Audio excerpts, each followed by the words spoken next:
Bom,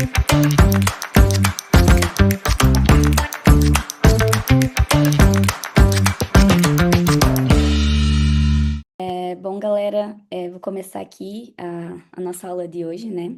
Como a Jé falou, para apresentar aqui o curso e também falar sobre o mercado e atuação de Motion. Aqui tá um pouquinho, né, das coisas da aula. A gente vai falar, contar um pouco da minha trajetória na área, trazer a minha visão também, né, de Motion como estratégia, insights do mercado e também apresentar, né, o curso um pouquinho mais em detalhes. E no finalzinho vai ter um espaço ali para perguntas, tá? Se vocês quiserem, pode ir mandando ali que a Gé vai me ajudando, com essa organização. E eu queria começar com uma provocação, essa palavra maravilhosa que todo mundo ama, né? Mas eu coloquei aqui, né, um produto que a gente usa muito todo dia. Né? Acho que o brasileiro usa mais assim do que qualquer outro país também. E se eu tirar todo o motion, né, desse produto que você usa todo dia? Né? Vai ficar, tudo vai funcionar, provavelmente, mas a experiência não ia ficar tão legal, assim. Aqui eu tô dando play num videozinho, né, que tá mandando mensagens ali no WhatsApp, tá reagindo à mensagem, e o WhatsApp, ele tem muitas animações, né? Então, imagina tirar tudo isso do dia pra noite. Ou então, e se ao invés de não ter nada, for muitas animações? E aí a gente vai para um outro lado, assim, né? Como que você ia se sentir também usando esse aplicativo todo dia, né? Aqui, eu não sei se vocês estão conseguindo ver bem, porque às vezes a gente tem um delayzinho na transmissão, mas todas as conversas entram, né, com uma posição e opacidade, uma depois da outra. As mensagens entram com um tonhonhonho, assim, né? Elas entram com uma escala exagerada e depois para. Então, isso também cansa, né? Você usar todo dia um aplicativo que é para ser, né, ter as suas utilidades ali e ele exagerar nas transições também. Aqui tem como, vem uma bola de como transição. Então, essas são as minhas duas primeiras provocações para a gente chegar nesse ponto, né? Que o motion ele não é só estética, né? Principalmente quando a gente fala aqui de animações para produtos digitais, aplicativos, sites, né? Então, motion não é só um enfeite que está ali para entreter, apesar que ele também serve como um encantamento, né? Em alguns momentos ali a gente também usa motion dessa forma. Ele é sutil, né, quando ele está bem aplicado, mas ele é uma forma também da gente comunicar várias coisas no design e também como marca.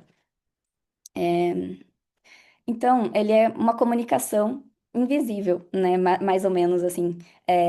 E quando ela é bem feita, a gente não nota muito, mas quando ela também não existe, fica uma sensação de que algo está faltando, de que poderia ser diferente, poderia ser melhor. Muitas vezes a gente não entende o porquê. E às vezes é o motion. Bom, pessoal, eu sou a Fernanda, mas pode me chamar de Fer. Eu vou me autodescrever. Eu sou uma mulher de pele branca, olhos castanhos, cabelos castanhos enrolados até os ombros. Tô usando um óculos de grau sem armação e eu tô vestindo uma blusinha verde. E o fundo de tela mostra um pouco aqui da minha sala, mas tá com aquele filtrinho embaçado. Bom, como essa é uma aula livre, então eu acredito que pode ter pessoas de diversas áreas, né? Tanto do design quanto de motion também, ou também pessoas talvez de negócios, desenvolvedoras, são pessoas desenvolvedoras. Então, se vocês quiserem colocar aqui no chat também, né, de qual área vocês atuam, enfim, só para a gente ver qual que é o fórum hoje. E assim, para deixar todo mundo na mesma página, né, antes de me aprofundar um pouco mais em motion, né, para produto, e motion no geral. E a gente vai falar também sobre motion no geral. E para explicar o que que é motion no geral, como eu estou falando aqui, eu vou contar um pouquinho da minha trajetória. Bom, eu sou motion designer com foco em produtos digitais, né, em UX.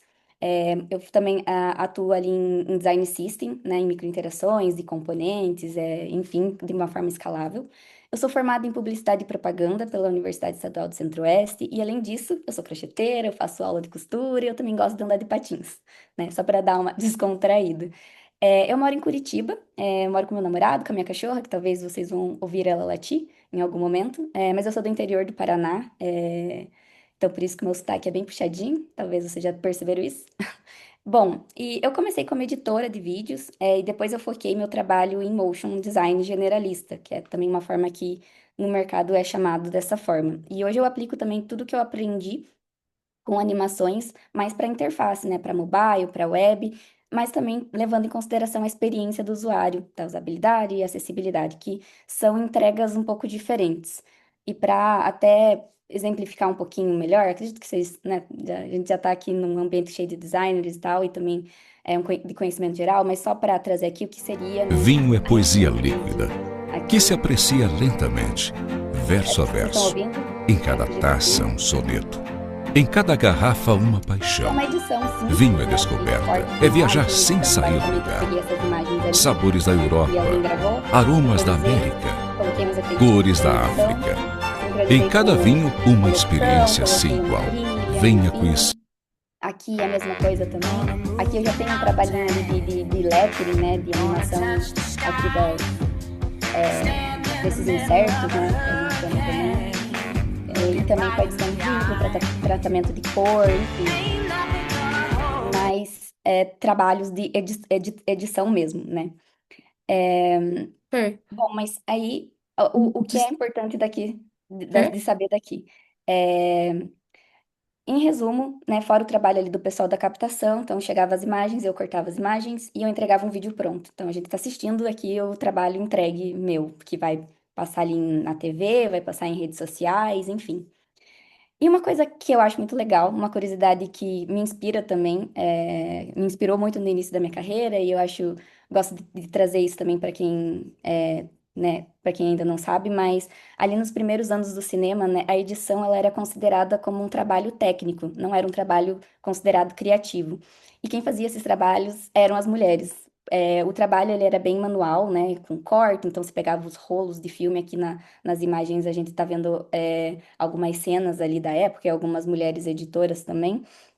Então, precisava cortar, colar, né, com um rolo ali de fita, e era visto, né, como um trabalho delicado ali, por isso, né, colocavam mulheres, né, e para fazer também essa função. Porque elas também não conseguiam, né, entrar em posições ditas como criativas, né? Por exemplo, direção, ser cineasta, ser produtor, eram quase sempre majoritariamente homens. Mas a edição proporcionou, né, as mulheres entrar nesse processo e que, na verdade, é sim um trabalho criativo. Hoje a gente já tem Oscar de edição, de filmes, mas acho que foi uma forma também das mulheres conseguirem se firmar nessa posição técnica, mas também criativa, né? E é algo muito legal para mim, né, que estou atuando na área, já atuei como edição, mas motion, né, também é uma área predominantemente, vamos dizer assim, né, por... Oi, Jéssica, você levantou a mão? Oi, Fer, sim, só pra dar um toque, eu não sei se tem mais vídeos mais pra frente da apresentação, mas quando liga o vídeo a gente não consegue te ouvir, acho que o volume tá um pouquinho alto. É só pra Tá, dar o toque. dos outros, né, esse não tem áudio. Não, não, do anterior. Beleza. Ai, perdão, galera. Obrigada por avisar. É, enfim, então acho que é uma informação legal, né, eu espero que seja é, uma, uma uma forma de inspirar também, né, mais mulheres na edição, mais mulheres no motion. E aí, eu vou passar aqui, agora eu vou ficar quieta então, porque tem áudio, porque avançando um pouquinho aqui na minha carreira, como motion designer generalista, eu passei mais a fazer animações, né? Ou seja, animar gráficos, ilustrações de personagens, vetores em movimento, no geral, né? Porque quando a gente traduz ali ao pé da letra motion design, é o design do movimento, né? E como os elementos vão se movimentar, vão ser mais rápidos, mais lentos, se eles vão transmitir felicidade, tristeza, e tudo isso seguindo os princípios da animação. Mas eu vou dar um play aqui pra gente ver esses dois exemplos. Se estiver muito alto, me avisem, gente. Eu abaixo aqui já.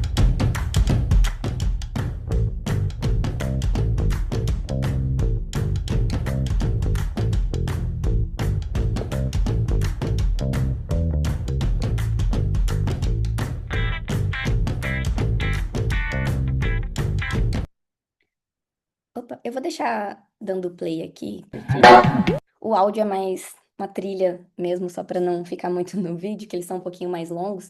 Mas aqui são alguns materiais que eu fiz, são algumas vinhetas que eu fiz para alguns cursos, alguns freelas que eu fiz. Aqui também tem a apresentação da biblioteca de ilustrações do Itaú, né, que foi construída lá internamente, também com ilustradores lá do nosso time. Então aqui foi também, é mais uma forma de apresentar, né? Esse vídeo aqui a gente não coloca no, no aplicativo, né? Por exemplo. E aí eu falei sobre os princípios da animação, né? Que são algumas das premissas dos animadores da Disney, que lá na década de 1930 criaram, a partir da vivência deles, na animação clássica. E aí, o que que é animação clássica, né? Aqui nesse vídeo também, ele não tem áudio, então tá tranquilo. Tem todo um processo, como que era a criação, desde a criação do personagem, desenhar o personagem, e depois o animador aqui se olhando no espelho para entender como que o rosto humano performa sentimentos, né, para trazer isso para o personagem. Então era um trabalho extremamente manual, né? E aí a gente encontra alguns princípios que para animação digital, que é feita com softwares, né, como After Effects, ou com outros programas de edição também, talvez já não façam tanto sentido assim, né? Mas mesmo assim, o motion design, né, que é digital, né, que faz aí, a gente faz aí com esses softwares do After, enfim, ele bebe muito desses princípios que foram formalizados aqui nesse livro da década de 80 e por esses dois animadores que eles eram mais influentes na época ali na Disney, o Frank Thomas e o Ollie Johnston. É, e eles criaram com o objetivo de ser direcionais para criar movimentos mais realistas e consistentes. E isso também é importante para a motion de microinteração, porque a gente se inspira muito no comportamento da vida real, por exemplo, como que um botão, né? Você se interage com o botão do teclado ou o botão de eletrodomésticos, enfim, é que ele afunda, né? Ele dá um feedback ali de afundar e você tem certeza que você apertou ele, a não ser quando ele apresenta algum problema, né? Mas a gente tenta trazer essas sensações para o ambiente digital. Mas eu tô me adiantando um pouquinho aqui, que a gente já vai chegar lá. A gente vai voltar aqui um pouquinho pro motion designer generalista, né? Que eu tava comentando aqui.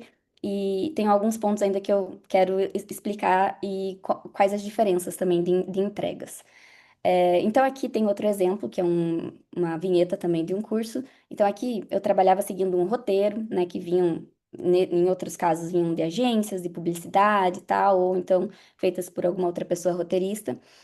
Nesse caso aqui, essa vinheta do curso. E a forma de consumir esse material é dar um play no vídeo da aula e vai assistir a vinheta e pronto, né?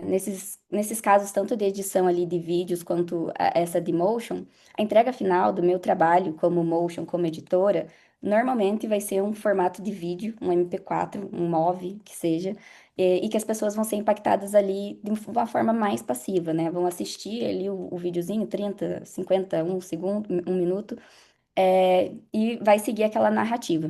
Hoje a gente tem alguns materiais, né, que são mais interativos, né, vídeos ali do YouTube que você consegue decidir o caminho, a solução, enfim, mas ainda é muito uma estrutura narrativa de eu estou te contando uma coisa, sem muito espaço ali para interação ou uma decisão do usuário. E aí que entra o nosso querido UX Motion, né? E aqui, esse exemplo, ele não vai dar play, não vai acontecer nada se eu não interagir com ele. Deixa eu ver se ele tá funcionando, porque ele era para ser um protótipo. Deixa eu ver se funciona aqui. Ah, funciona. Então, aqui eu criei esse protótipo, peguei um framework da comunidade do Figma mesmo, tá, galera? E aí eu tô representa, né, um aplicativo do tempo. Então, se eu clicar aqui em Curitiba, que acho que não está 18 graus, mas ele vai entrar com uma tela, né, entrar com uma transição, vai ter essa animaçãozinha aqui, tá chovendo e tal. Se eu clicar na setinha de voltar, ele volta para a tela anterior. Ah, eu quero São Paulo, como que tá São Paulo aí? Tá chovendo também? Então, tá chovendo aqui, vai também me trazer esses outros feedbacks. Em Manaus, tá um sol. Essas horas acho que não vai ter sol, mas tá ensolarado, tá calor. Tem outra animação aqui também que reforça essa mensagem. Goiânia tá chovendo. Vou botar outra animação aqui. Ah, ela ficou cortando ali, mas enfim. Que me traz, que tem essa interação com o usuário. Então, sou eu que interajo com ele. E aqui tem todo um trabalho de um time de produto, de pesquisa, que passa por testes com o usuário para ver se faz sentido ou não. Depois vai para a prototipação, né? Depois fazemos os testes com motion. E aí eu posso até exportar um MP4, mas esse MP4 não vai me servir para muita coisa, mas vai ser mais uma referência visual ali do que deve acontecer para a pessoa que vai desenvolver, enfim, para transmitir a ideia. Mas eu vou também vou ter que fazer uma documentação desse movimento, eu vou ter que colocar os valores, qual que é a curva de aceleração e desaceleração. Quando a gente fala ali dos princípios da animação, eles trazem também esses conceitos. Em quanto tempo esse movimento, né, aqui de transição de tela, por exemplo, vai ser executado? Aqui é milissegundos, né? Normalmente aqui uma transição de tela eu coloco 300, 400 milissegundos. Então é muito rápido, né? Porque se fosse um tempo muito grande, a pessoa usuária pode achar, putz, tá lerdo, tá travando a minha internet, meu celular que tá pegando fogo, enfim. Então a gente mexe muito com a percepção de como que o cliente vê o produto, né? E a partir aí, dessa interação, do motion ou não motion, ele pode tirar considerações se ele acha bom ou ruim. Então eu volto, né, volto a falar que motion não é só estética, né? A gente também não pode ver que microinteração é apenas uma animação bonitinha ali, que ela tá só para ocupar um espaço, enfim. Ela comunica, ela guia o olhar para determinados momentos da tela, da jornada, chama atenção, explica hierarquias, né? Que eu acho que, claro, a hierarquia também tem que estar clara no próprio design, mas com o movimento a gente consegue reforçar ainda mais, né? Esses pontos. Então, o motion para produto é muito estratégico, traz muito valor para produtos que têm e produtos que não têm motion. E aí, queria voltar um pouquinho também para falar sobre a minha transição, né, de motion generalista para UX motion. E a minha trajetória para entrar na área de produto foi um pouco diferente, acredito eu, do que seja para maiorias para a maioria, eu saí de uma área mais publicitária, né, mais de comunicação ali dessas entregas que eu mostrei anteriormente, entrei para produto de uma maneira com pouco tempo de transição. A oportunidade surgiu para mim muito sem eu de fato estar preparada ou procurando, né, entrar na área. Eu sabia que dava para ter uma atuação de motion em produto, né? Eu já tinha feito um trabalho de animação até de ícones, e o máximo que eu sabia era que tinha que exportar em JSON, e era isso. Mas eu não sabia algo muito aprofundado sobre specs, que eu vou comentar um pouquinho daqui a pouco. Então, eu fui descobrindo enquanto eu estava trabalhando. E acho que é uma oportunidade que foi muito legal. Preciso agradecer publicamente a Manuela Dor, que na época me contratou para o IT. Não sei se vocês chegaram a conhecer o IT do Itaú, que era um outro produto, né, do banco para um público mais jovem. Então tinha uma outra comunicação. Ele era rosa, ele era maravilhoso. Enfim, era muito legal. Então, a Manu ali e o time também todo que me contratou confiou muito em mim e no meu trabalho como motion, para eu começar essa minha atuação dentro de produto. Aprendi trabalhando na área, aprendi com os meus colegas, também estudei meio por fora, né? Pesquisei muito sobre design de interfaces, design system, e hoje eu atuo dentro de Ops, então a gente atua ali na otimização de fluxos de trabalho, capacitar também os designers para usarem Motion de uma maneira mais simples possível, né? Dentro do design system do banco, então agora eu já tenho mais conhecimento assim também para conseguir passar para a galera. E fora essas coisas mais relacionadas a design, né, de interface, também tem como o Motion funciona dentro de uma aplicação, mobile e web, né? Que agora não é mais só um vídeo, que o usuário no máximo vai clicar e dar um play e pause. Ele funciona diferente, ele funciona com uma micro interação, né? E aí eu vou ser um pouquinho mais técnica aqui agora, tá passando um fluxo aqui do Itaú também de guardar valor em cofrinhos, com várias interaçõezinhas ali, né? Tem uma animação também, uma animação de um lote, se vocês já ouviram falar do lote. Então, é uma animação que ela realmente dá um play ali, e performa a sua ação. Tem formas hoje de interagir com ela também, mas enfim, isso é papo para outra hora, calma lá. Bom, mas sem para trazer aqui o conceito um pouco da microinteração também, basicamente, essa é uma estrutura básica, que eu dei uma resumida também, que ela pode ser um pouquinho maior, mas basicamente eu preciso aqui de um gatilho. E o que que seria esse gatilho? Pode ser um clique, né, do usuário ali num botão, num card, enfim. Pode ser uma rolagem na página também, que a partir de X ponto da posição ali da página vai disparar alguma coisa. Pode ser um pressionar e segurar. Pode ser várias dessas interações, desses gestos que o usuário faz, né, interagindo com o dispositivo. Ou um clique de mouse também, né, pensando em web. E eu preciso de um objeto, que é algo que vai se transformar a partir desse gatilho, dessa interação. É, por exemplo, o botão que eu vou clicar e ele vai afundar ou ele vai mudar a cor dele, né? Ele vai performar alguma coisa ali e vai trazer o feedback para o usuário, né? Ou o próprio botão vai ser o feedback, ou ele vai me levar para outra tela. Então, se eu clicar aqui, o feedback é que eu vou avançar o fluxo, que eu confirmei uma ação, que eu vou é, é uma resposta que às vezes também pode ser uma confirmação positiva ou negativa, que se vai depender se bater lá no back-end das informações, ah, não era isso, vai dar um erro, vai voltar, vai dar um feedback diferente do que daria se desse positivo, né? Então, alguns exemplos, como a gente pode ver aqui no fluxo, né, do próprio aplicativo do Itaú que eu gravei do meu celular. Então, os cliques em botões, um componente de loading, ou até a substituição do loading por uma animação para ocupar o tempo do usuário ali de uma forma é, mais calorosa também.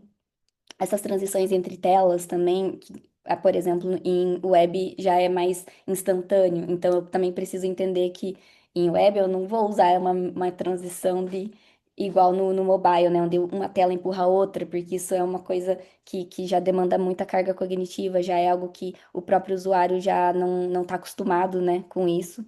Então, é... e aí eu falei um pouquinho de back-end, né? Que é um termo super técnico também, e parece que não tem nada a ver com animação, mas no final do dia tem, porque a gente precisa pensar nesses dois caminhos, ou mais, né? O que vai bifurcar essas decisões ali do usuário e que tipo de performance o motion vai ter ou não. E aí que tá o diferencial, acho que para mim um grande diferencial, né, do motion generalista, que vai entregar um vídeo fechado para um motion de produto. E aí tem esse meme maravilhoso, né, do graphic designer ali feliz cantando, criando suas interfaces no Figma e o programador tendo um pouco de sofrimento para para traduzir isso em códigos, em linhas, né? É, e aí eu falei, né, sobre o back-end, né? O back-end, trazendo aqui uma explicação muito simples, porque eu também não sou muito, não sou da área, né? Mas é o que acontece ali por trás da interface, né? Os processamentos de requisições, que vai interagir com os bancos de dados, vai garantir o funcionamento do sistema. E aí é o que é o refletido no front-end, na interface ali que o usuário está vendo. E o front-end é isso, que está nesse meme maravilhoso, basicamente, né? Então, o desenvolvedor precisa replicar, né, em código as formas, os elementos, enfim, ali de design. E aí, serve também para motion, né? Esse meme acho que motion pior a vida do dev ali, porque basicamente, e pra gente também, porque acho que as minhas primeiras dificuldades quando eu comecei a trabalhar ali com motion para produto foi como eu vou fazer uma documentação dessa movimentação toda aqui, que eu tô fazendo, eu fazia e faço bastante coisa ainda no After Effects, eu já tá mais familiar com o programa também, mas dá para fazer em outros. Então, e aí, como que a gente vai fazer tudo isso? Uma spec de motion. Basicamente, essa é uma documentação de motion. Não sei se todo mundo já chegou a ver, já chegou a pesquisar, ou quem já trabalha também. A gente tem, né, as specs, os handoffs ali de design também, mas o de motion precisa, né, conseguir traduzir a linguagem da animação de uma forma que o dev vai conseguir, a pessoa desenvolvedora vai conseguir entender e codar. Aqui são dois exemplos que eu peguei da internet dessa uma especificação de motion, né? Ou a nossa querida spec. Então a gente tem aqui um background que vai ter uma opacidade, ele está entrando em 200 milissegundos, e ele também vai escalar eu não consigo ver aqui, de não sei quantos por cento, e aí vai ter uma logo que também vai entrar com um delay, tá vendo? Tem um delay aqui, poderia ter acho que tem esse delay aqui de 100 milissegundos. Então, eu tenho que trazer todas essas informações de todas as coisas que acontecem juntas, mas em milissegundos diferentes.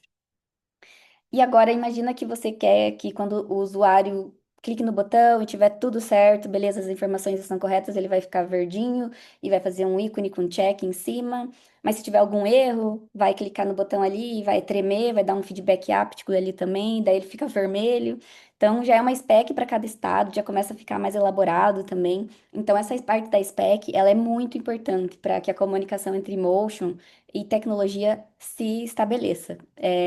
No curso eu vou falar mais disso também, a gente vai ter um espaço para criar specs, enfim.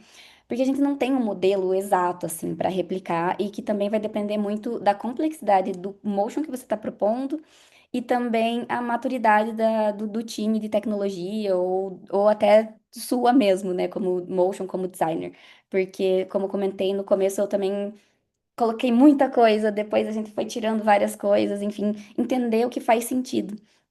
Porque a minha dica maior aqui para vocês é sejam amigos dos devs que trabalham com vocês. Eu aprendo muito com todos os devs que trabalham comigo ali, muita paciência minha deles comigo também, porque as linguagens é literalmente diferente. E aí também falando em linguagem, tem a linguagem, né, nativa de mobile, de iOS, Android, e aí já dá uma misturada ali. Tem a galera de web também, que já é outra forma de codar, assim, então, e às vezes você tem que desenhar uma spec para cada um deles, enfim, é para cada um deles, para cada tecnologia, né?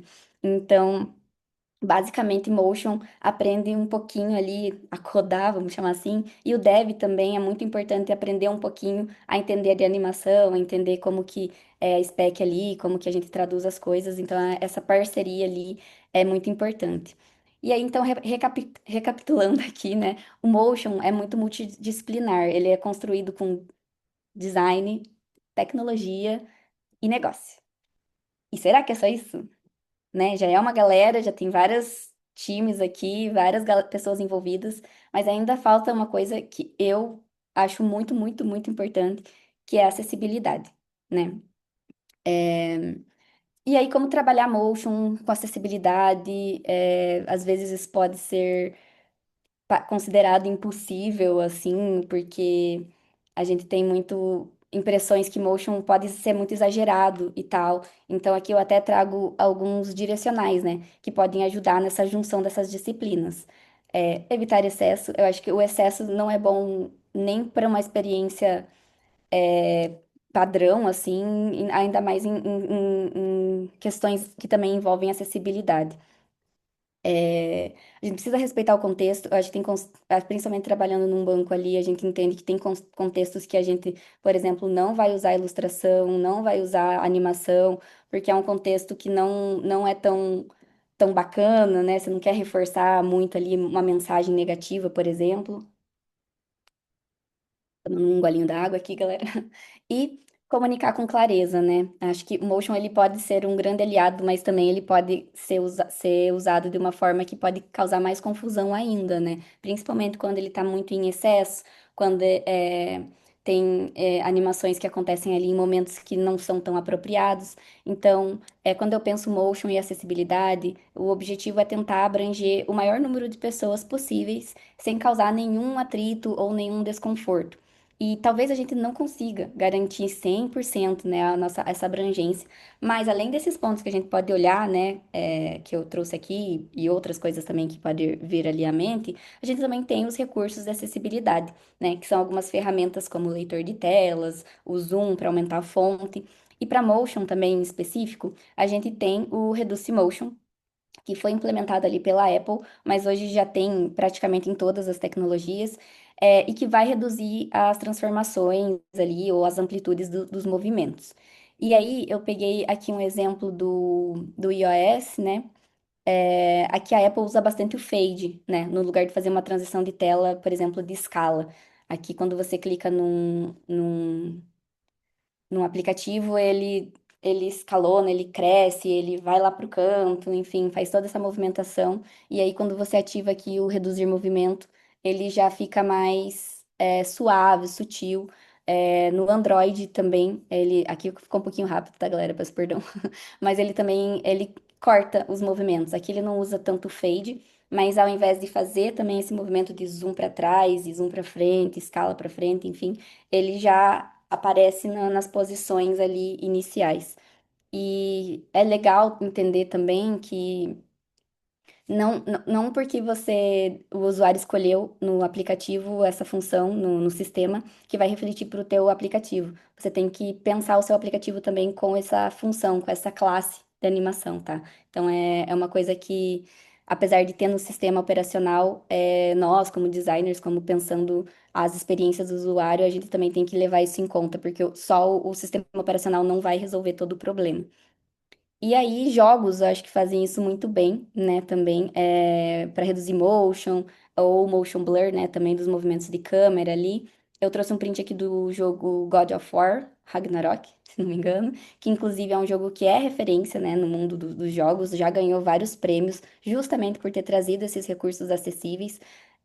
A comunidade gamer aí que já está acompanhando, talvez já deve saber, né, sobre esses feedbacks ápticos também, né? Quando o controle, né, do videogame ali, ele treme ou tem sons que só saem nele. E também isso super se relaciona com o produto, né? Com aplicativos que também estão usando cada vez mais os feedbacks ápticos. E motion também, né? Porque normalmente a gente também reforça o feedback visual. Na tela, tanto com trocas de estados, por exemplo, ou também com os motions, e associado ao feedback áptico ali. Também traz, também é uma forma de ser acessível, né? De confirmar ali as ações para os usuários. Então, a gente pode dizer que motion, ele é um diferencial competitivo, né? Justamente porque o produto não é só funcionalidade, né? Os produtos, eles não competem só por funcionalidade. É, tem muitos produtos, muitos aplicativos por aí que oferecem exatamente a mesma coisa, a mesma proposta, mas que se diferenciam, em como eles entregam isso para o usuário, né, para o usuário final. E levar em conta o motion nesse processo é uma das coisas que eu vejo como fundamental para elevar a experiência, para levar o design, né, do aplicativo ali, do produto de vocês e se destacar também ainda mais. E aí, eu trouxe essa pesquisa do Lottie, que o Lottie ele é uma plataforma, ele hoje ele só exportava JSON quando eu comecei a usar ele, basicamente era uma CDN, assim, um repositório de animações e que eu podia exportar ali o JSON, que é um formato super leve, né, para aplicativo, para aplicações web, enfim. E e hoje ele já tem até uma plataforma de edição mesmo, de criação de animações, nossa, tá super legal, assim, super legal ficar de olho também. E aí eles mandaram essa pesquisa no início desse ano, na newsletter, e são dados muito legais, né, porque mostram informações sobre motion e como ele melhora ali a experiência. Aqui tem o dado que ele melhora a clareza, né? Porque mostra que o movimento aumenta em 86,4% a compreensão dos usuários. Aumenta o engajamento também, porque sobe o tempo que o usuário passa ali no aplicativo, em mais ou menos 49%, então vai gerar mais adesão ao produto. E também aumenta também a percepção de marca. Usuários, eles consideram interfaces animadas mais confiáveis. Então, essa percepção do usuário, essas percepções, né, são muito importantes para o motion ser uma disciplina importante também na hora de produtar e criar experiências. Porque vai impactar diretamente em como o usuário engaja, como ele percebe a marca, né, como ele interage ali com o teu produto e também fica mais satisfeito, né? E aí, trazendo trago esse outro dado aqui também, super interessante, da Motista, que fez essa pesquisa em 2018. A Motista, ela faz estudos para prever comportamentos de compra, tá? E, enfim, entre outras coisas. É, e aí, esse dado aqui fala que um cliente emocionalmente conectado, ele tem um valor vitalício 306% maior do que um cliente meramente satisfeito. Então, eu consigo super fazer uma conexão com o motion, né? Porque quando a gente sabe que motion aumenta o engajamento, torna a percepção de marca um produto, né, que é confiável. Então, logo a gente torna o nosso cliente emocionalmente conectado com a nossa marca também. Então, tem várias formas, óbvio, né, de fazer essa conexão emocional. Mas o motion, né, a gente traz para o mundo digital mais autenticidade, naturalidade, né, com os movimentos seguindo ali os princípios da animação, seja com um botão reagindo ao clique, seja com animações de personagens, né, por exemplo, como no Duolingo, né, que inclusive já vou falar sobre ele aqui nos próximos slides. Mas então, se motion é um diferencial competitivo, então quem executa, né, esse trabalho? Então, vamos falar agora um pouquinho, do mercado das minhas percepções também, né, da minha vivência. Então, no geral, eu vejo muito vaga ali no LinkedIn, né, de designer de interface, UI, UX designer, pedindo já conhecimento de motion, né, para criar ali seus protótipos, talvez, enfim. Mas também eu vejo uma abertura hoje já maior de oportunidades para pessoas motions, para pessoas vagas específicas, né, para essa disciplina que daí já considera pessoas que já têm um background de animação, né, para ser o responsável, talvez, por essa área, que nem é o meu caso no Itaú, né, a gente ali em Design Ops, a gente consegue abranger bastante a disciplina, consegue escalar bastante ela. Até a nomenclatura das vagas, né, para isso, às vezes é meio incerto. Tem vagas que só tem a motion design, outras que colocam o UX na frente, né? E eu vejo que essa aqui faz mais sentido, assim como tem UX designer, tem UX motion, e também gosto do UX, porque também a gente fala muito aqui sobre a experiência no geral ali, não só da interface, mas também de feedbacks ápticos, por exemplo, enfim, toda a gente faz parte, né, de todo o processo também, porque é muito importante isso, né? Motion participar de todos os momentos ali de pesquisa, enfim, para entender se faz sentido, né? Às vezes não faz sentido usar Motion, e isso também é uma decisão de Motion, sabe? Então, acho que vale a pena sempre ter pessoas envolvidas, no processo todo. Então tanto motions, né, quanto designers e até mesmo pessoas desenvolvedoras, ou times de negócio também que precisam entender um pouquinho que seja de motion para produto, né? Eu acho que é legal ter o conhecimento para entender as complexidades da área, para saber quanto leva para ser feito, compreender que é uma necessidade também real dos clientes, né? Então, como eu falei bastante, eu acho que motion é uma área bem multidisciplinar, né? Então, as empresas estão entendendo a necessidade de ter pessoas dedicadas para isso, para melhorar ainda mais a usabilidade do produto. É, E aí, o sistema, né, operacional da Apple é algo que é sempre lembrado, até trouxe aqui também como exemplo, é elogiado também por isso. Então, todo mundo quer entregar uma experiência parecida. Então, com certeza, ter uma pessoa, né, de motion ali olhando dentro do produto agrega ainda mais no design, numa interface, enfim. Então, eu acho que o mercado tá muito voltado para melhorar as experiências, né? Porque como eu comentei, né, a gente já tem uma paridade visual muito igual, então como que a gente pode se destacar para trazer experiências novas pro nosso usuário? E aí eu trago algumas sugestões, né, de quem quer migrar, entender mais da área de UX Motion, né? E essas dicas são mais baseadas nas coisas que eu, sendo motion generalista ali, mas cada um também pode adaptar e entender, né, dentro das suas particularidades, do que ainda falta para o seu perfil, que precisaria complementar. Quem já é designer de produto, né, com certeza já vai ter ali o conhecimento de fazer interface, as heurísticas de Nielsen, né, ali, por exemplo. Então. Quem é dev também já sabe quais são as necessidades de implementação, as dificuldades ali. Então, é um grande compilado aqui das coisinhas que eu acho legal. E a primeira coisa que eu, né, tive que aprender foi sobre design de interface, né? Não que eu faça interfaces, não crio nada ali dentro do Figma, por exemplo, eu sei, mas também não participo criando uma tela do início. Mas entender ali quais são as regrinhas, as ferramentas, né? Hoje, um dos softwares mais utilizados é o Figma, até para prototipar também, apesar dele não ser muito. é, é, não dá muita liberdade para a gente escolher ali os movimentos, mas também o Figma era uma. Eu nunca tinha trabalhado com o Figma, então, né, eu precisava entender também um pouco dele para poder contribuir com o Motion. E também com isso entender as heurísticas de Nielsen, né, que são algumas regrinhas ali básicas para criar um bom design de interação, e que também tem muito a ver com motion, né, porque diz sobre dar visibilidade do sistema, que é trazer ali feedbacks constantes. Tem uma outra diretriz também que é importante, que é a de reconhecimento. Então a gente fala aqui de reduzir carga cognitiva, de trazer familiaridade para o usuário. E motion consegue ajudar reforçando, né, padrões de movimento ou assemelhando o comportamento de algo como acontece, né, na vida real, o exemplo do botão que eu usei aqui a aula toda, dá controle e liberdade para o usuário, né, que aqui a gente fala também de oferecer saídas, já que os usuários podem fazer algumas opções ali, umas ações por engano, mas também que conversa muito com o tema de acessibilidade, quando a gente fala de dar mais uma opção de executar uma ação, né, enfim. E eu lembro muito do meu pai que só clica em setas, ou ícones de X, mesmo que não seja possível arrastar a tela ali para voltar, enfim. Mas às vezes, na tentativa de tornar um design mais clean, a gente acaba eliminando esses recursos visuais, né? Achando que o usuário vai entender que é só arrastar para voltar. Mas nós, como motions, também a gente precisa ficar atento nessas coisas. É, E tem várias. coisas legais ali que eu posso deixar o link também para vocês do artigo certinho, das heurísticas.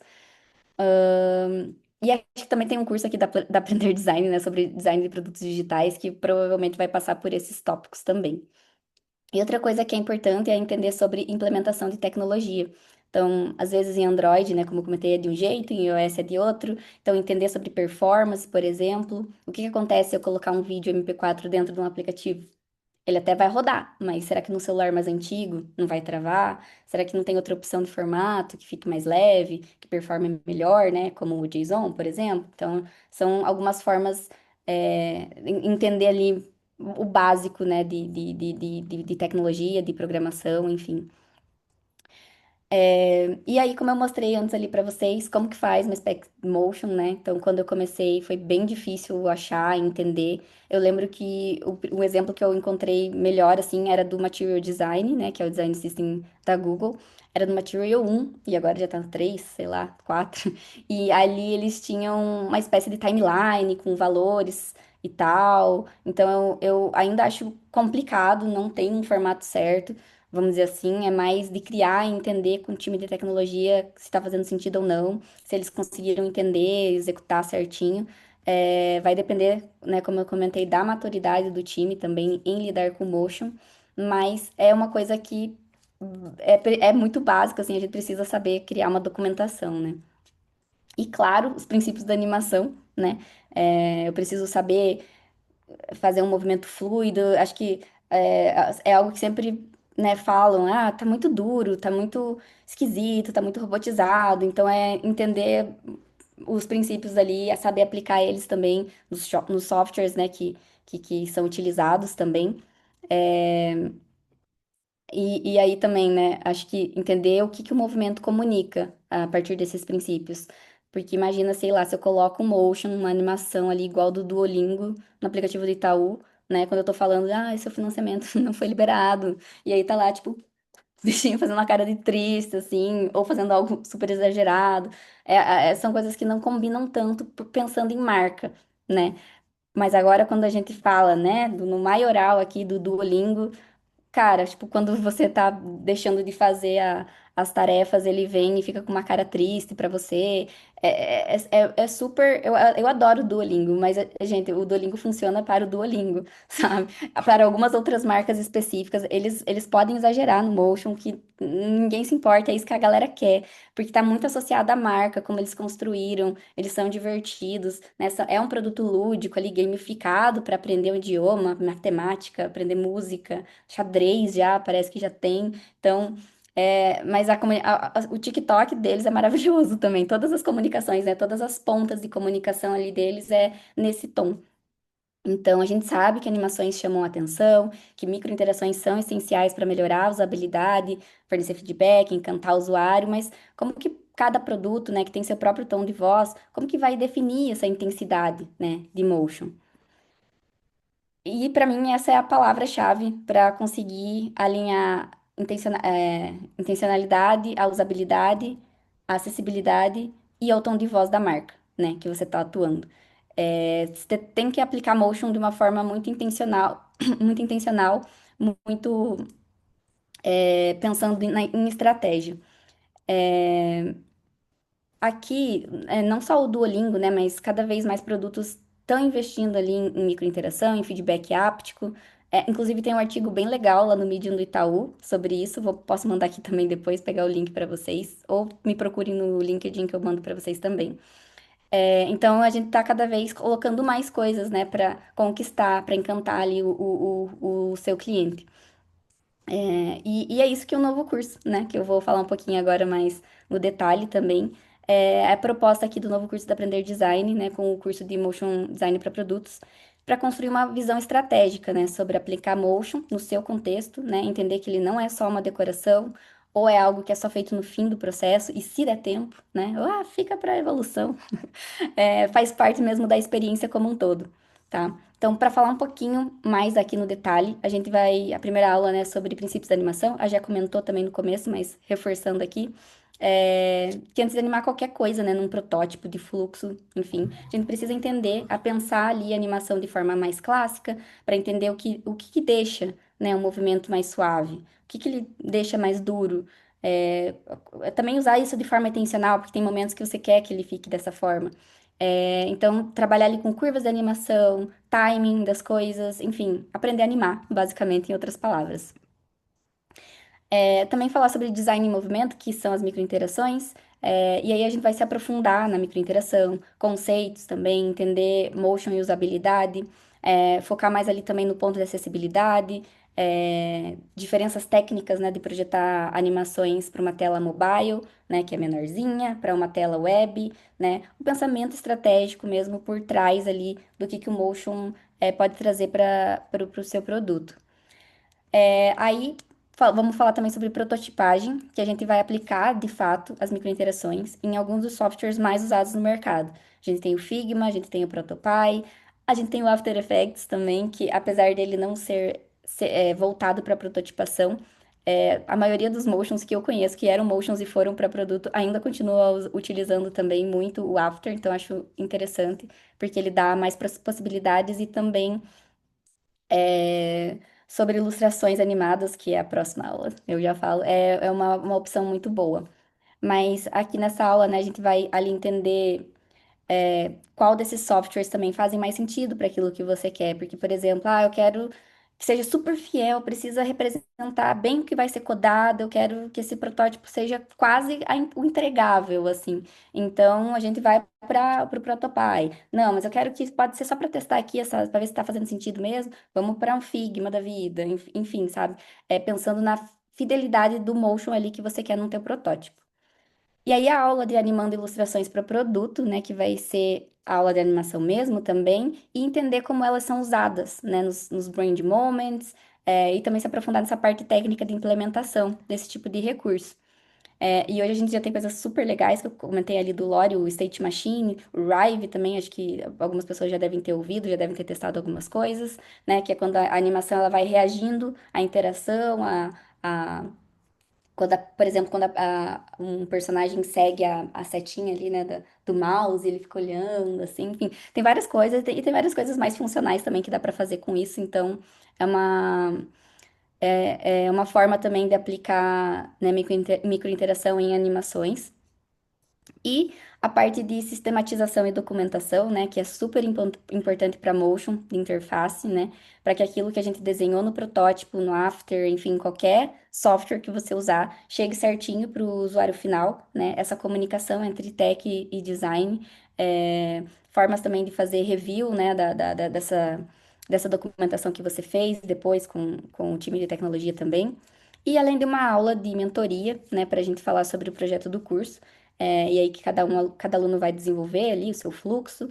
Então vai ter um tempinho também dedicado comigo para a gente falar sobre o seu projeto. A gente vai entender se vai ser em grupos, enfim, mas isso a gente vai conversando juntos também para quem for fazer o curso.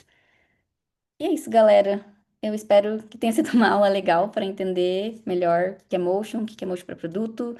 E eu fico à disposição para ver se tem alguma dúvida. E eu agradeço pelo tempo de vocês também. Eu vou só aumentar a tela que eu não tô vendo vocês todos ainda. Alguém também se formou na Unicentro, ai que legal! Trabalha com 3D, designer gráfico. A galera que mandou antes, publicitário. Ai, gente, muito legal. Fer, eu reuni as Oi. perguntinhas aqui na ordem que o pessoal foi mandando. Eu Uhum. vou passar por elas e aí, se alguém tiver mais alguma pergunta que não esteja nessa que eu vou falar, aí pode abrir o microfone e trazer as perguntas, podem ficar à vontade. Vou pegar duas perguntas da Giovana, que ela queria saber o que são ops e se no seu dia a dia você precisa conhecer algo sobre código. Boa. Design Ops, o que é Design Ops? Meu Deus. É um time que cuida mais de otimização de processos para a galera que vai criar pelo menos no Itaú, né, gente? Eu vou contar mais ou menos assim. Não sei como que funciona em outras empresas, mas Design Ops é basicamente otimização de processos, de fluxos, por exemplo, ali a gente cria os componentes, né, que fazem parte do Design System, disponibiliza para a operação, que cria as telinhas ali, por exemplo, do fluxo de Pix. Não é tipo a gente cria só pedacinhos dele. e fica na manutenção ali também de otimizar, de resolver. Não é, Design Ops também tem time de tecnologia, então também resolve alguns bugs que podem aparecer ali. E aí, né, como eu comentei, tem pessoas de tecnologia no meu dia a dia, eu não preciso chegar a resolver, não preciso abrir um código e alterar algo assim. E normalmente, quando chega muito para essa situação, eu fico junto com o dev ali, né? Então a gente chama lá, e aí, Felipe, tá acontecendo algum problema aqui na animação? Vamos ver junto, sabe? E aí a gente vai trocando, e ele também vai explicando. Então acho que essa troca é legal, porque você aprende um pouquinho ali, entende tá aqui, tinha uma vírgula, tava no lugar errado, beleza. Mas de fato não precisa codar. Acho que o mais próximo, talvez que a gente chega, assim, é quando a gente vai testar alguma coisa de vibe coding. Não sei se vocês já testaram essas opções, assim, e aí eu já tentei fazer alguma coisa com motion, mas eu não chegava num resultado muito satisfatório. Acho que eu preciso testar mais também sobre vibe coding, então. Mas eu acho que nesse cenário aí, talvez, se você já souber um pouquinho mais de, de codar, né, de programar, já vai ser um plus também para a parte de motion também. Acho que não sei se eu respondi, espero que sim. Obrigada, Fer. A próxima pergunta é da Caroline, se a spec você faz no Figma.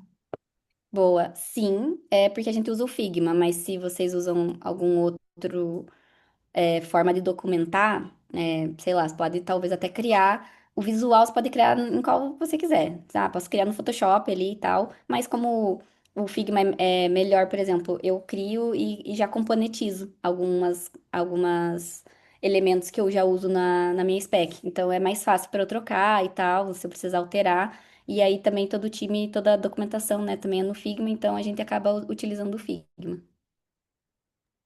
Boa. A próxima pergunta é do Rodrigo. Eu vou ler. Se eu falar algum termo errado, vocês me falam, porque alguns são muito específicos e eu não tive contato antes, mas ele perguntou se o lote, eu não sei se é assim que fala, não Uhum. facilita o handoff do motion para o desenvolvedor.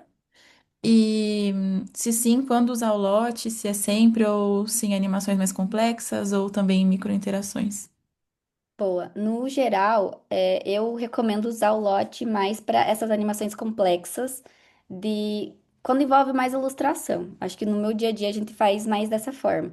Quando é uma microinteração num componente, quando é algo que varia muito, assim, é melhor e mais fácil também codar direto no código, né? Criar ali, usar os valores e fazer a spec mesmo.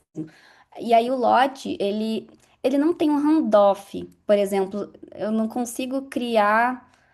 Se eu criar um botão lá, por exemplo, vou usar o botão, tá, galera? Coitado do botão.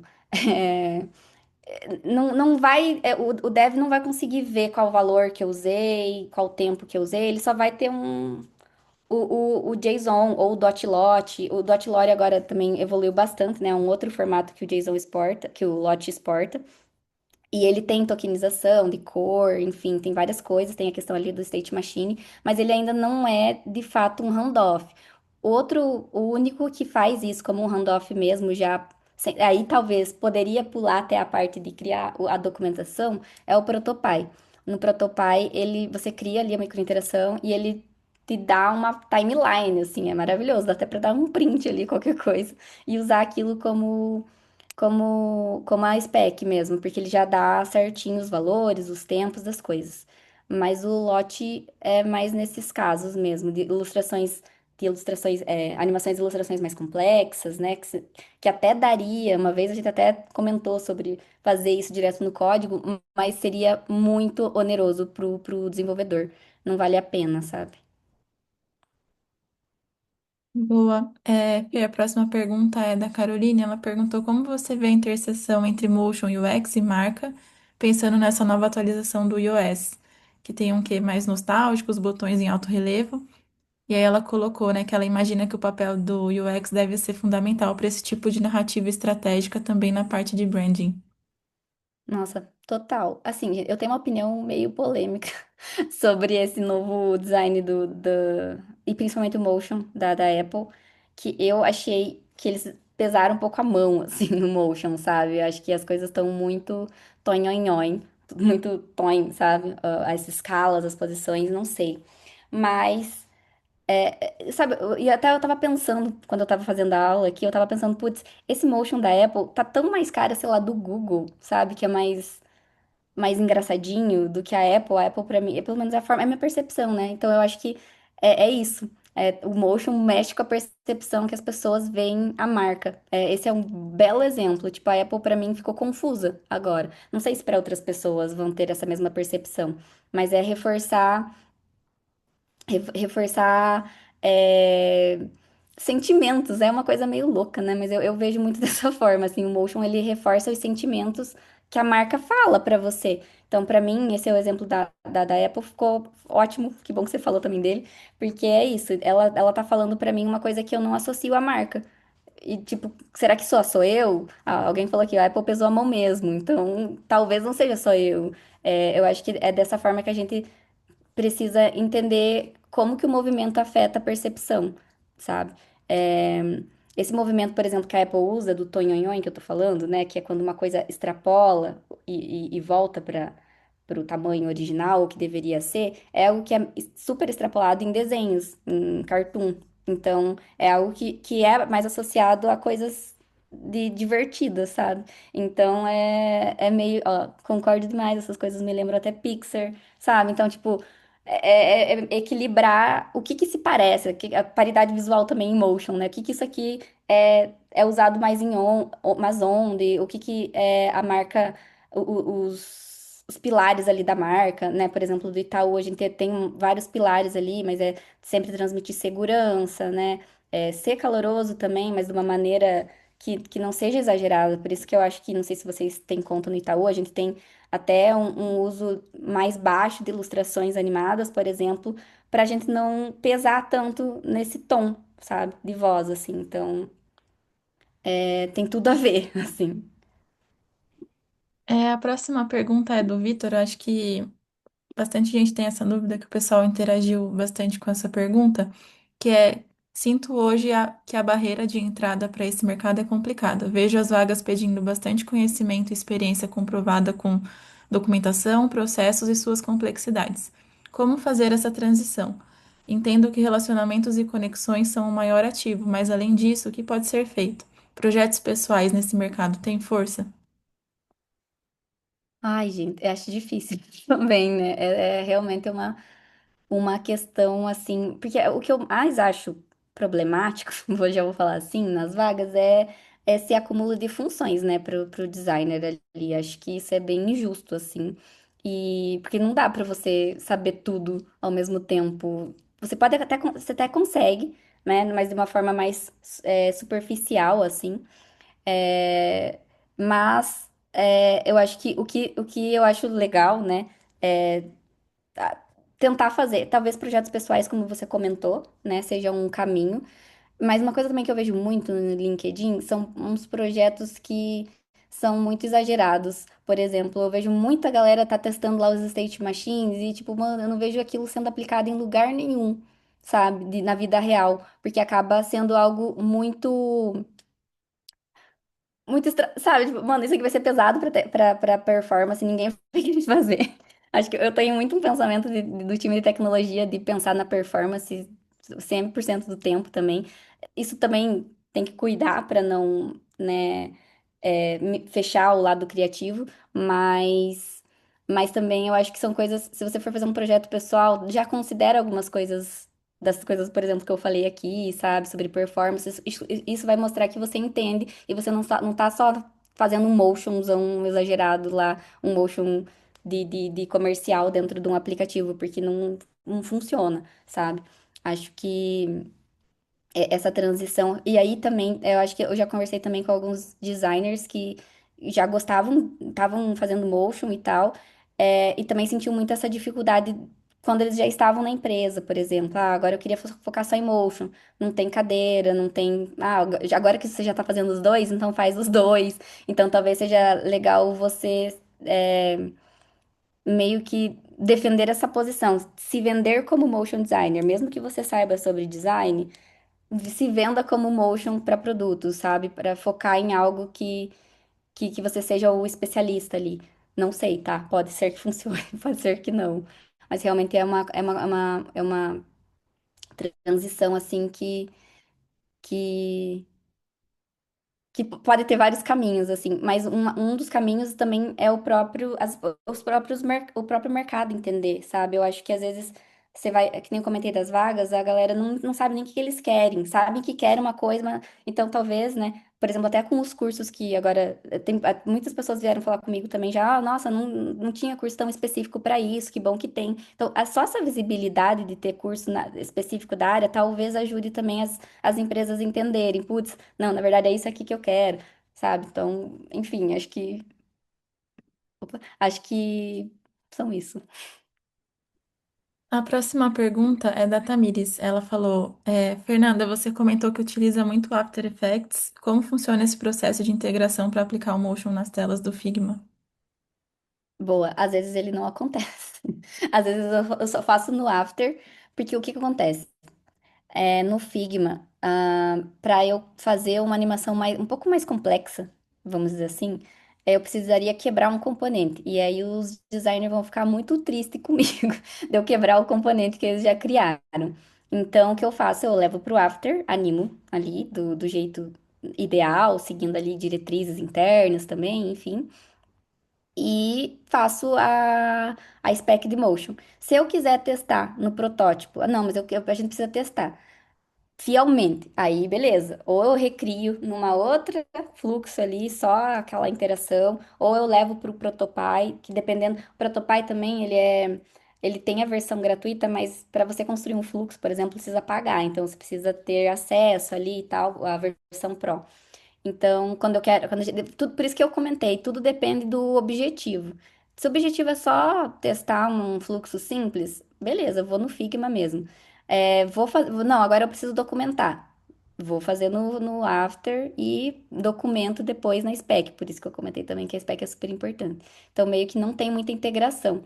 O máximo que tem de integração do Figma com o After é um plugin que importa telas, mas às vezes fica bem zoado. Então eu também não gosto de usar muito esse plugin.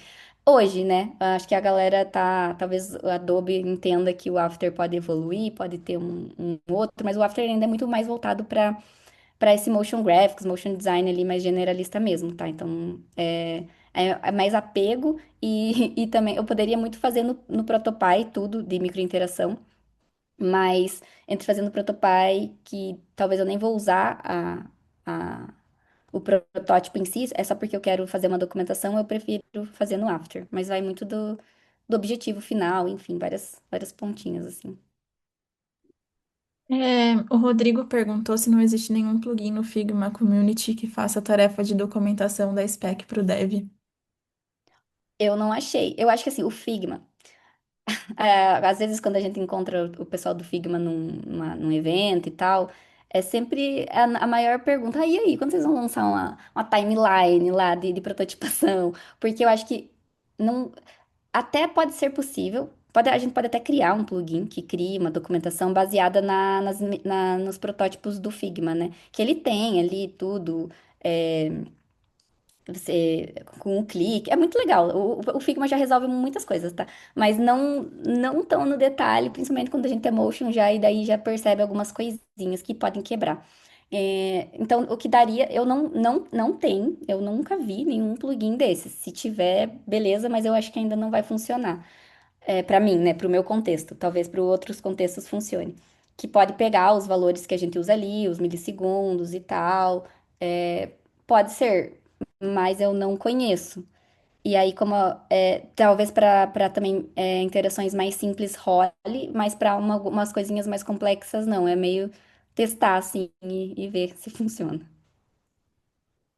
Boa. A Giovana perguntou se você consegue descrever quais são as fases de um projeto que você realiza de UX Motion, para ilustrar um pouco de quais atividades e rotinas são realizadas nessa carreira na prática. Ela falou que está Boa. começando agora no design e começando a entender quais são as perspectivas de carreira e tal. Ah, legal. Eu posso dar dois exemplos, um de componentes, quando a gente está criando componente para o design system mesmo, e outro de fluxo, assim, né, que quando a gente atende outras squads que procuram a gente ali no em design ops para implementar motion. De componente, a gente participa desde o início, então, junto com o designer, ele tá fazendo o benchmark dele ali, vendo outras referências e tal, a gente já procura referências junto com o Motion.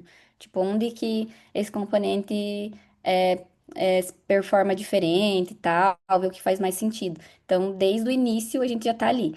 Daí tem um tempo, né, que a gente fica fazendo outras coisas também, mas até o entendimento ali do visual final, né? Com aí o PD faz as propostas, enfim, no meio do caminho, provavelmente a gente sempre é acionado também para ver se faz sentido, também para motion. Então, a gente vai moldando muito um componente, por exemplo, com soluções tanto de design quanto de motion, né? Para entender se a gente consegue montar, né, esse quebra-cabeça melhor. E aí, depois que tá terminado, beleza, provamos o componente, beleza, agora tá com você. Aí eu vou lá e animo. Faço animação, coloco os valores de token em lugar que usa token, enfim, ou o valor puro ali mesmo, e faço a spec de motion. Dá para testar nesse meio do caminho, se for possível, você já testa ali, bota numa tela, testa e pede para alguém testar, ver se está fazendo sentido. E tem coisas, e aí passa para dev. Daí tem o handoff para dev, às vezes a gente faz uma reunião, às vezes é só a documentação em si. E às vezes no meio do processo de tecnologia também, quando eles estão codando, aparece alguma questão. E aí também, você pode ser acionada novamente para entender o que que rolou. Às vezes precisa alterar ali a animação. Não, putz, não vai dar para fazer desse jeito, vamos fazer de outro. Às vezes a gente esquece algum estado, por exemplo, putz, esqueci de fazer o quando você clica e segura. O que que acontece quando eu clico e seguro? Ah, não sei, vamos ver aqui e tal, vamos ver como é que o mercado faz também. Então, eu acho que a gente tá pingando, basicamente. A gente tem o nosso tempinho ali, né, dedicado, mas vai pingando no processo inteiro. Em fluxos também. Agora eu tenho uma jornada toda, não tô falando só de um componente, né? Várias telas e tal. Então, também dá para participar dessa mesma forma. Num fluxo, por exemplo, eu já posso ter alguns padrões também. Então, beleza. Sempre que é uma transição de tela, né, sequencial, vai ser assim, então eu só reutilizo coisas. Quando vai entrar um bottom sheet, ele tem que entrar por baixo, então eu posso reutilizar isso. Então, aí você já consegue reutilizar mais padrões ali que você pode já ter uma bibliotequinha ali, nem que seja no seu computador e tal, mas e aí o fluxo também vai acontecendo o fluxo de jornadas é muito parecido com o de componentes, de você também ser pingado em vários momentos, tá? Então, é, eu acho que é bem multidisciplinar ali, então eu tô falando, e tem coisas também que eu gosto muito de testar. Aqui no Itaú a gente tem o time de acessibilidade, então, putz, projetei uma animação aqui, será que ela tá fazendo sentido? Será que pode ter alguma questão ali? Enfim, aí eu levo com o time de acessibilidade, que também é legal, no Itaú também acontece, o Itaú, a gente fala muito sobre acessibilidade também, então a gente faz muito teste com pessoas de perfis diversos de acessibilidade. E isso é uma coisa que eu acho legal, que se todo mundo, todas as empresas pudessem fazer, seria legal. Então, testar ali com pessoas neurodivergentes, pessoas com baixo letramento digital, pessoas de diferentes idades, né? Enfim, então, para pegar esses tipos de percepção também, porque às vezes, para mim tá ok, tá legal, mas putz, não considerei esse caso, sabe? Então, fazer testes, mostrar até para pessoas internas mesmo do time, para você tirar só da sua cabeça, isso também é legal, quando não é possível fazer teste. Então, é mais ou menos tudo isso. O Lucas perguntou o que você acha do Rive. Não sei se é assim que fala. Uhum. Boa. Rive, concorrentíssimo do Lotte, né? Então, e o Lore tá correndo atrás, porque o Rive já entregou, faz muito tempo já que ele entrega o State Machine e tal. Eu gosto muito do Rive, não uso muito, porque não é o que a gente usa, né, hoje no meu emprego atual, a gente usa mais o Lotte mesmo. Mas eu acho ele maravilhoso, assim, eu acho que ferramentas a gente tem várias legais, mas também depende para o que você quer.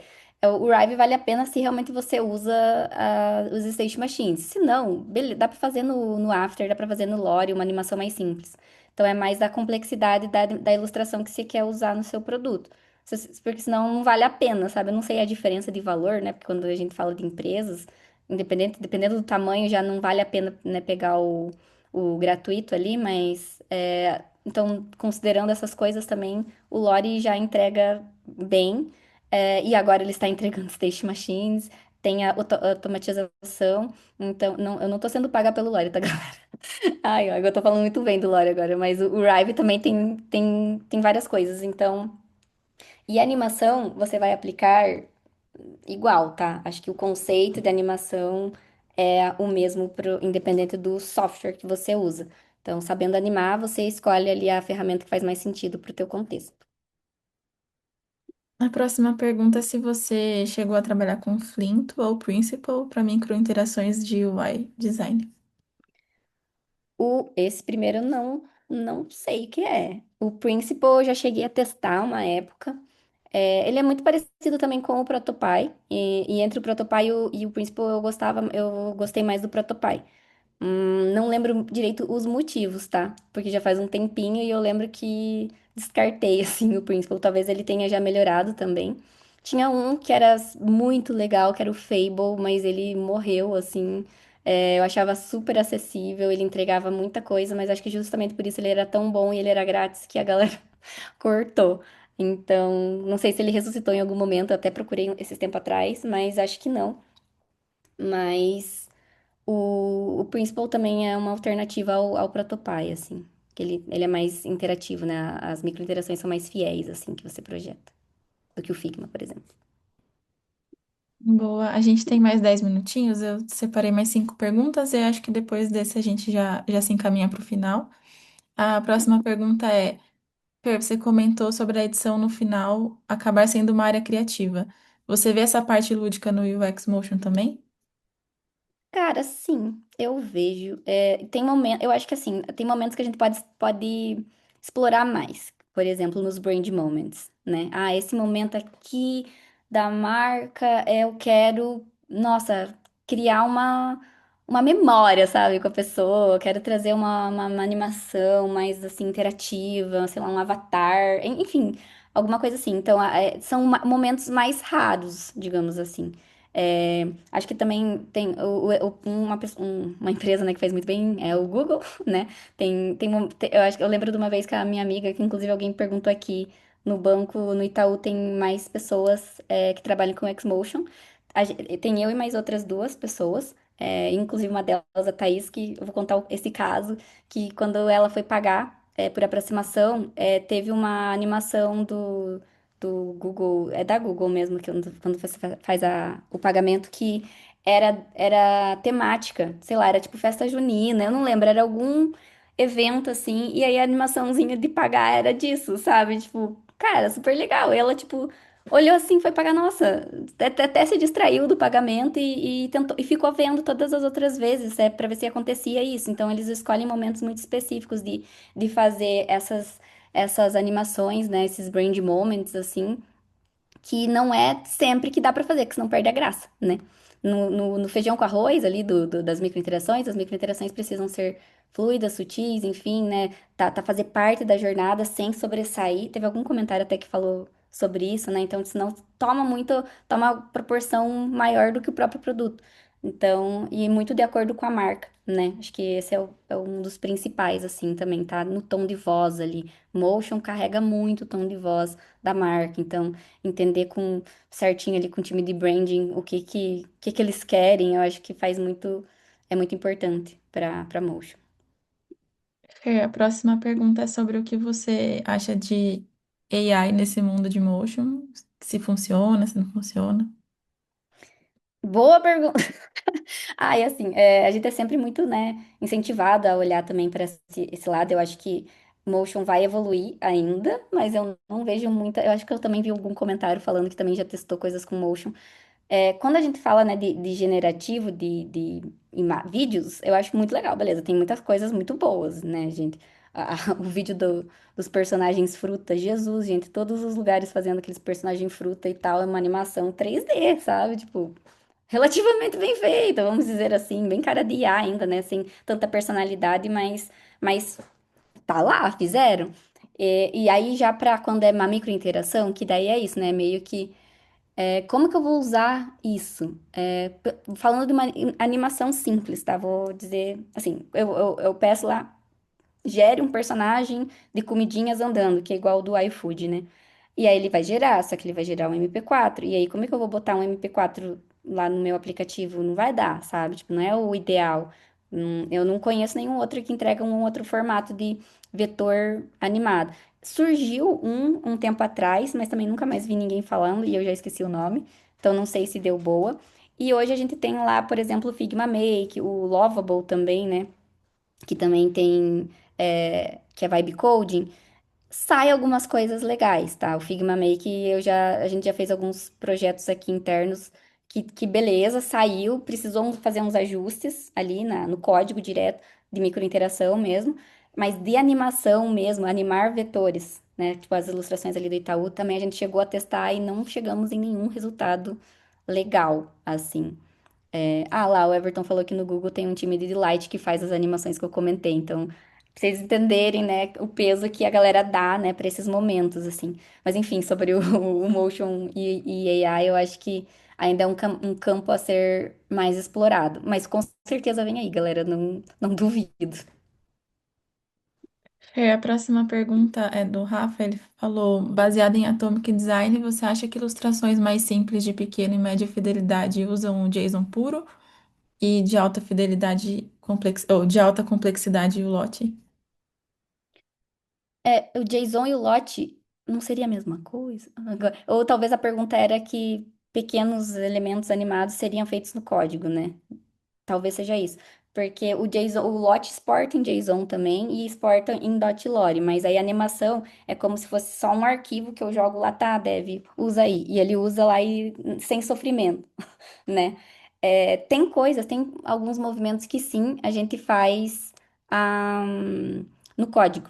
Por exemplo, eu lembro que eu até fiz uma spec assim, mas faz tempo já, que era a pedra do Itaú virando um cadeadinho. Daí o cadeadinho saía de trás, fazia assim e tá. E aí eu fiz uma spec, mas também nunca vi o resultado disso. Não sei se o Dev conseguiu. Porque beleza, é só um movimento de position, né? Então vai ser uma posição daqui para cá, não tão tempo. E é a mesma coisa, quase uma microinteração. Então, sim, dá para fazer direto no código algumas animações de ilustrações mais simples, mas é mais difícil ainda, né? Então, não é todo mundo que vai topar, às vezes, ali. É mais entendimento com o time de tecnologia. Mas dá, tudo dá. Em tecnologia, tudo dá. Eu amo esse tudo dá, porque dá, mas leva tempo, é esforço, pode dar errado, tem que fazer POC, enfim, várias coisas, né? Mas geralmente é mais oneroso e quando a gente fala de asset, assim, animado e tal, é melhor um JSON ou um Dot-Lot, o Rive, né, ali no caso também. Boa. A última pergunta que eu separei aqui é do Brian, se sobre ferramenta. Ele tem visto cada vez mais barulho na gringa sobre o Rive para motion interativo, inclusive minimizando o atrito no handoff. Mas praticamente nada no Brasil ainda. Se você vê essa tecnologia sendo implementada no futuro próximo ou ainda é algo distante para o mercado brasileiro. Daí ele pontuou, né? Às vezes as ferramentas atuais já sejam suficientes para o caso do Itaú. Pô, é isso que eu ia comentar também, eu acho que é muito contexto, né, de cada lugar. E também envolve muito conversas com decisões de tecnologia. É alguém que até comentou, depende da stack e tal, que vai usar Rive e tal. É muito isso também, entender se a plataforma ali onde você está codando aceita, os dispositivos que você vai entregar. Por exemplo, aqui no Itaú, a gente precisa. Aqui no Itaú não, né? Não estou no Itaú. No Itaú, a gente precisa entregar, né, que o aplicativo rode em devices, sei lá, de 2000 e lá vai cacetado, sabe? 2010, 2000 e pouco, porque são mais antigos, né? Então a gente precisa garantir que nosso aplicativo rode. Talvez não vai rodar um Drive, não vai dar suporte. Então, mas a tendência é, né, você já tá lá fora, em algum momento chega aqui, a empresa que sair na frente com isso, talvez. leve numa boa, né? Que você se destaque mais. Legal saber também. Eu acho que o Rive também tem, e também depende de coisas, de onde você cria as coisas. Eu acho que esse que é uma coisa que a gente também me perguntaram hoje. Ah, por que que não tem os componentes aqui no Protopy, os componentes que a gente tem no nosso Design System? Porque a gente já usa o Figma como programa oficial. Então, toda a biblioteca tá lá, toda a manutenção tá lá. Ah, eu vou ter que duplicar e vou ter que fazer essa manutenção dobrada e tal. Então, é muito decisão de ops, assim, que é sobre isso, sabe? Então, otimizar processos no fim do dia, ver o que fica mais, é, não fácil só por ser fácil, mas mais otimizado e mais estratégico, sabe? Considerando o todo, design e tecnologia.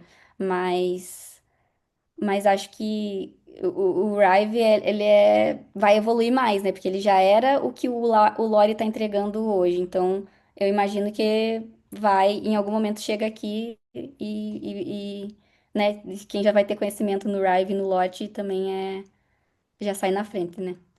Em animação. Pessoal, eu acho que é isso. Queria agradecer a todo mundo pela participação, pelas perguntas, a Fer por ter compartilhado de forma muito generosa as experiências dela e, enfim, as percepções. Eu mandei no chat agora há pouco o link do curso da Fer aqui na escola e, como eu comentei também no chat, acho que até quinta-feira a gente disponibiliza essa aula no YouTube também, para quem quiser revisitar. E é isso, Fer. Queria abrir para você também, falar com o pessoal. E até mais, gente.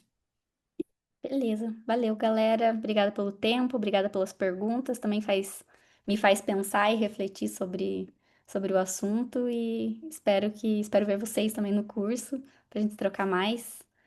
E é isso também, deixar vocês descansar, né? Todo mundo cansadinho. Fer, muito Beleza? obrigada. Valeu. Foi muito legal. Obrigada a todo mundo e até mais, gente.